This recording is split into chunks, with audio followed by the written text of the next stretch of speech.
So it's kind of like the hokey pokey of fear here. It's like, we put the fear in, we take the fear out, we put the fear back in. That's what it's all about. That's what it's all about.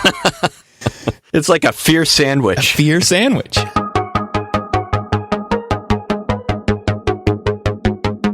hello everyone, and welcome to the Bible Geeks Weekly Podcast. This is episode 27. I'm Brian Sheely. I'm Ryan Joy. And thanks so much everyone for tuning in. On today's episode, we are talking about fear and how to conquer it.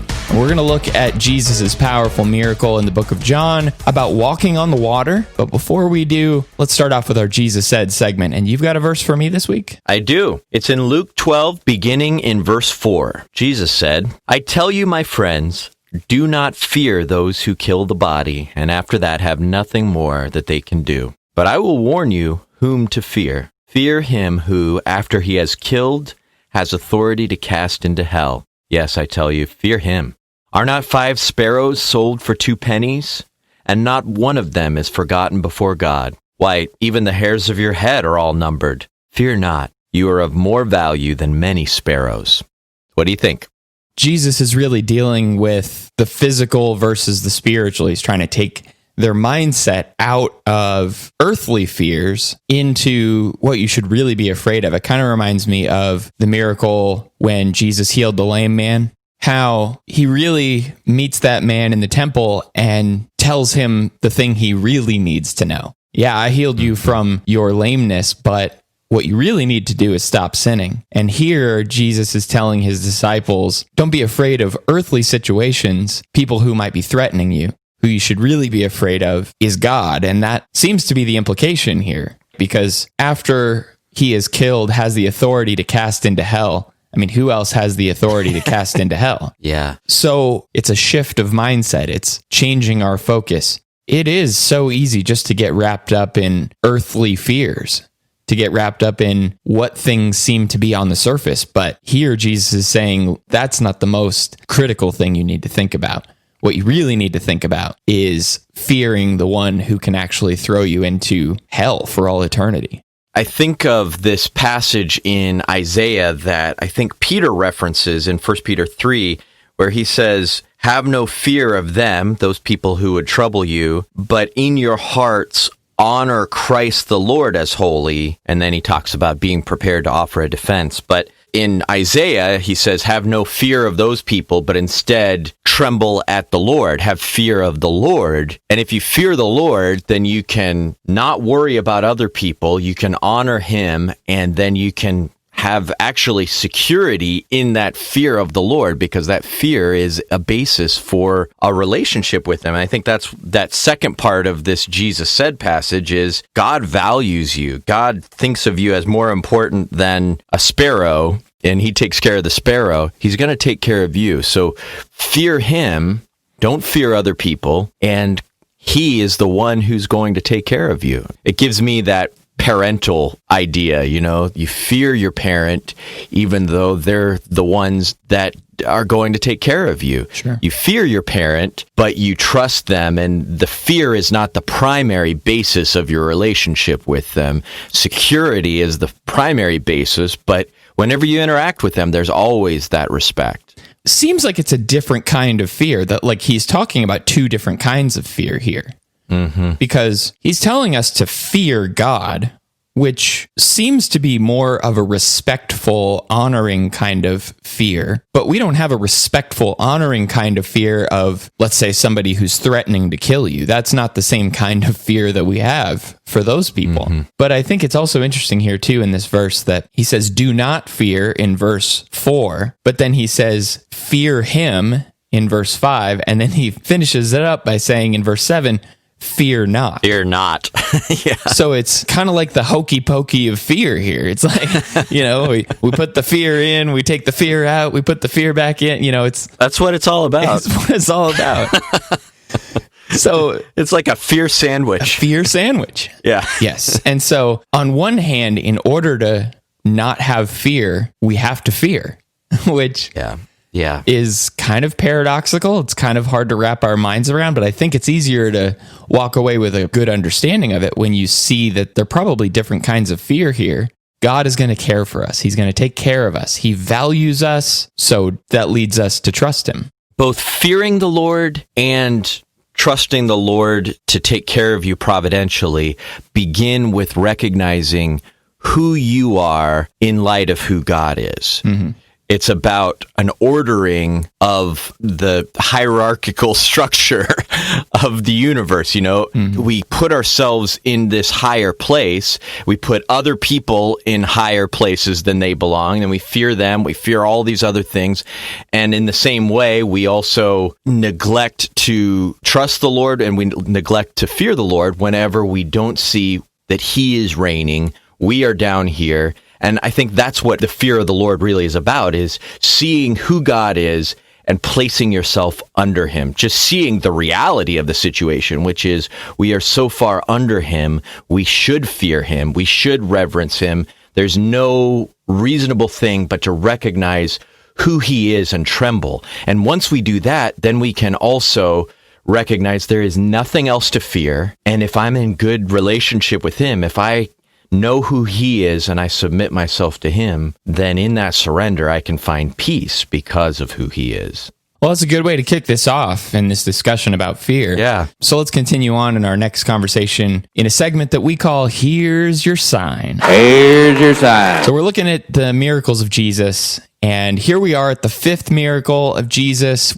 Let's just go over the miracle really quickly, and then we'll get into some comments about it. So it's in John chapter 6, beginning roughly around verse 16. Jesus is on a mountain by himself, and we know that he went there because at the end of his miracle of feeding the 5,000, remember, they wanted to make him king.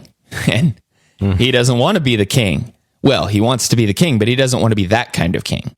And so he goes up to the mountain by himself. His disciples get into a boat and they go across the sea, and this huge storm kicks up, and he goes out and walks to them on the water, which is amazing. Yeah. No small thing here, Jesus walking on the water. In Matthew's account of this miracle in Matthew 14, it says that it was the fourth watch, which is like 3 a.m. And so pretty dark out. He walks out to them. And as he's walking, they become afraid because they see this figure walking to them in the distance. When was the last time you saw anybody walking on the water? Never. So who is this? And again, in Matthew's account, it actually says that the disciples said, it's a ghost. They weren't sure who he was. They were terrified by this. And Jesus comes up and really says probably the most profound yet simple thing. It is I. Do not be afraid. And so they stop being afraid, and good for them. And he gets into the boat, and it says in John's account that immediately they were on the other side of the sea. I don't know if that's another miracle. It's hard to say. Yeah. Some people have questioned whether or not this was a miraculous teleportation, across the sea. So that's kind of where John's account of this miracle ends. But when you go into the other Gospels, particularly in Matthew, you see an interaction between Jesus and Peter before he gets into the boat that I think is noteworthy to bring up here. It says in Matthew chapter 14, verse 28, Lord, if it is you, command me to come out to you on the water. This is what Peter says. And he said, come. So Peter got out of the boat and walked on the water and came to Jesus. But when he saw the wind, he was afraid, and beginning to sink, he cried out, Lord, save me. Jesus immediately reached out his hand and took hold of him, saying to him, O you of little faith, why did you doubt? And when they got into the boat, the wind ceased, and those in the boat worshipped him, saying, truly you are the Son of God. I mean, first of all, you just kind of have to sit back for a minute and think about walking on water. Oh, yeah. It's iconic. We say that about people, oh, he thinks he can walk on water, meaning he thinks he is the Messiah. He thinks he's perfect. He thinks he's that important because it's so obvious that if someone can walk across a sea, clearly they are divine. Yeah. Clearly there's something extraordinary about them. So what an iconic and just extraordinary moment. But I think about being in the boat before Jesus gets there and then seeing that figure. Like you said, when do you see people walking on the water? That's just crazy. And then if you think about being at 3 a.m. in a stormy sea on, just in this little dinghy, and there's something about a dark sea at night. It was a dark and stormy night. That's nightmare fuel right there. Yeah. There's been times where I've been in a dark place in the middle of the night, 3 a.m, you can put yourself in that place where you're jumping at shadows and small sounds and wondering what's going on. And the disciples don't seem like the kind of people to go for ghost stories, but here, that's exactly what they think first, and that is the word they use. We use this word. It's the word phantasma.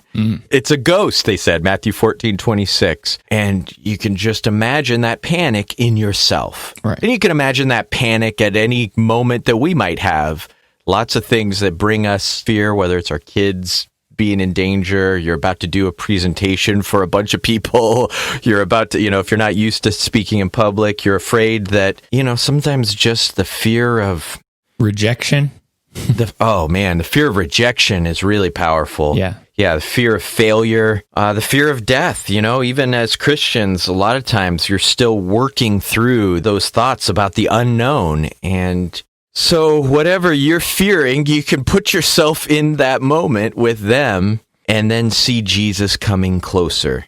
And it almost seems like in John's account, Jesus coming close is the source of some of their panic. They're frightened by him coming close. And sometimes when God comes near, people do become afraid when they have those theophanies, those appearances of God, whether it's Moses at the burning bush or, John later on in his life seeing Jesus in a vision in Revelation 1. He's panicked. He falls down like a dead man. And Jesus says something just like here.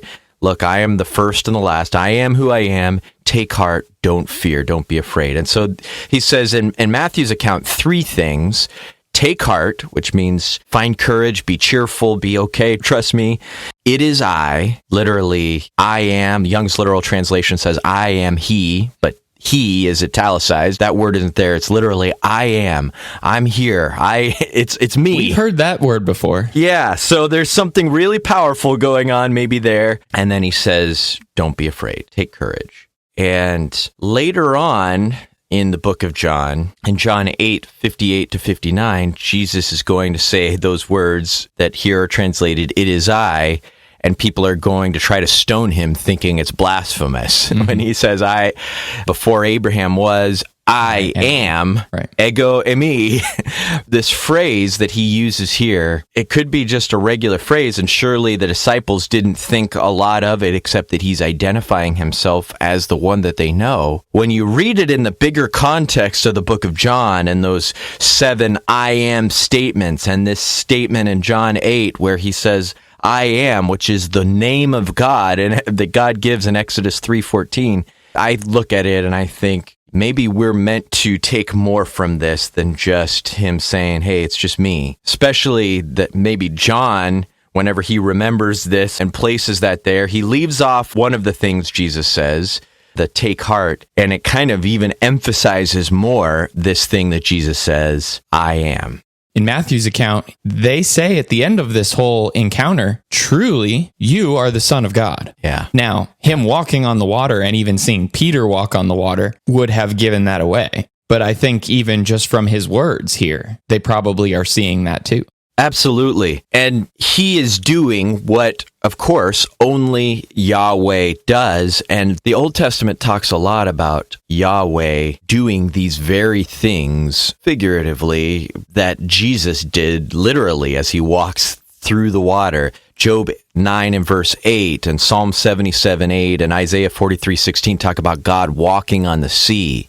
God extends his hand to save people from great waters in Psalm 10:12. And God calms the storm in Psalm 107:29-30. So there's all this imagery, especially in the Psalms, of God doing the very things that Jesus does. So when he says, I am, it is this powerful statement, not only I am the one you know, I'm Jesus, your friend and master, but in light of all of these other things, you start to see he is the great I am. He is walking on the water to go be with them. And that I think is even more amazing here, because he could have just shown them, look, I can walk on the water, and that they would have been amazed by that. But he gets out onto the water to go be with them. And that love, that care, that relationship that he has is really powerful for us, I think, because when we're in the middle of our own storms, when we're going through stuff ourselves, we don't have to question whether or not Jesus is going to come to us. We don't have to worry whether or not Jesus is able to weather that storm too, because he did it here. What can separate you from the love of God? Yeah. He'll cross any sea. Exactly. You mentioned Isaiah 43. And in Isaiah 43, verse 2, it says, when you pass through the waters, I will be with you. And through the rivers, they shall not overwhelm you. When you walk through fire, you shall not be burned, and the flame shall not consume you. Just kind of this picture again of how God is able to weather those storms. And not only weather those storms, but he's able to stand with us and strengthen us through those times. That passage you just read is so insightful. It really helps me understand what God's promise is and what God's promise isn't. I did a lesson called Through the Fire this year, and I just was struck by the way this passage tells us not, I'm going to take you around the fire, don't worry about it, or you won't have to go through the water, Right. I'm not going to make you go through fire, I'm going to deliver you from fire. That's not his promise. His promise is when you pass through the waters, because it's going to happen, when you go through the rivers and through the fire, I will be with you. And it will not consume you. You won't be drowned. You won't be burned. You're going to make it through because I'm with you. The disciples here are still in the middle of the storm. They're still in the middle of trial. He could have just said, hey guys, don't go across the sea right now because there's going to be a storm. He let them go, knowing what would happen. And while they're in the middle of it, while they feel like there's no hope, while they might have very well felt like this is the end, there's no chance that we're going to get out of this, Jesus comes out to them and says, I've got this. I've got you. I'm still going to have to go through difficult situations. I'm not going to be sheltered or cocooned. I'm not sort of in this protective bubble from trouble. But when I am in the middle of it, that's when Jesus can come in and really save me from that. Yeah, we talked last week about the test and that it's in the living that we strengthen our faith, prove our faith, that faith becomes faith. It's in the midst of the trial that we live faith. We can't do it outside of that. There is no faith if everything is sight. There is no courage. There is no love. There is no need for any of the virtues that God has held up for us until we're in the fire, and then we find a way to be compassionate to someone else in pain and in difficulty. We find a way to trust God in the midst of the difficulty. We find that courage. And so he lets us go through the fire, but he leads us through the fire. And yeah, it's such a great passage. Trial is not a bad thing. Yeah. Sometimes we view trial as this negative thing, but really it can refine us. It can purify us. It can clarify what it is that we really value, what it is that we really are about. And I think he is testing them in a way. Yeah. And are they going to trust him? Are they going to listen to him? Are they going to feel like he's caring for them and like he's able to take them out of this situation? Imagine a movie where nothing happens. Imagine a movie where there's no conflict, nothing bad comes at the hero. I think I've watched some Hallmark movies like that, by the way. Yeah, okay, that's a good point. But something is keeping those two beautiful people apart in that small and gorgeous little town, even in the Hallmark movie. It's the trial is the Reds got put in with the Whites. Oh no. And now our something laundry bad has has happened. Yeah. But this is the story. You know nothing about a character until something goes wrong. Right. Contact has been made with the enemy and difficulty is here. Now what are you going to do? Now you can grow. Now you can become. Now you can live your virtue. And that is our life. There is nothing to be known about us. We can't become what we could be until contact with the enemy is made. Trial has purpose. It's not bad. It's where the story of our lives happen. We are our response to these difficulties. And until these difficulties come, we don't know what we are. All the good things that can come from trial, patience, building up our faith, deeper relationships with others. I mean, all these things that in hindsight we can see, but in the moment, it just doesn't seem good at all. And I'm reminded of Paul's words in Philippians chapter 1, where he's in jail for his faith. He has been thrown into prison, and basically he says, look, this is not a bad thing. This is not the end of my work. I still have things I can do. I still have opportunities to influence others. And just because I'm in this terrible situation doesn't mean everybody needs to throw up their hands and say, it's all over. For many of us, when we're faced with times of fear, when we're afraid of something, whatever it is, financial loss, dealing with a broken relationship, dealing with confrontations from the world, all kinds of things that we might be afraid of or uncertain about, how do we deal with that? What do we do? One insight that I grab onto from this story between Peter and Jesus that is helpful to me is whenever Peter says, if you are Jesus, if you really are, command me to get out of the boat. Why does he say, command me? Yeah. He's testing Jesus almost. Yeah, he's testing Jesus. I love that he's commanding Jesus to command him.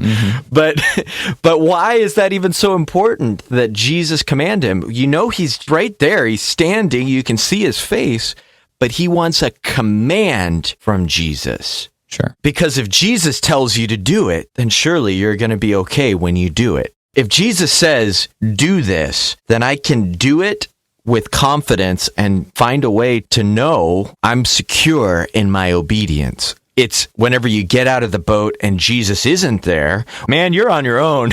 That's going to be a bad end. Yeah. And so that says to me, am I stepping into the Lord's commands? Am I looking for what is his will for me? And once I check my life and figure out in this situation where I'm afraid or where there's difficulty, what does the Lord want?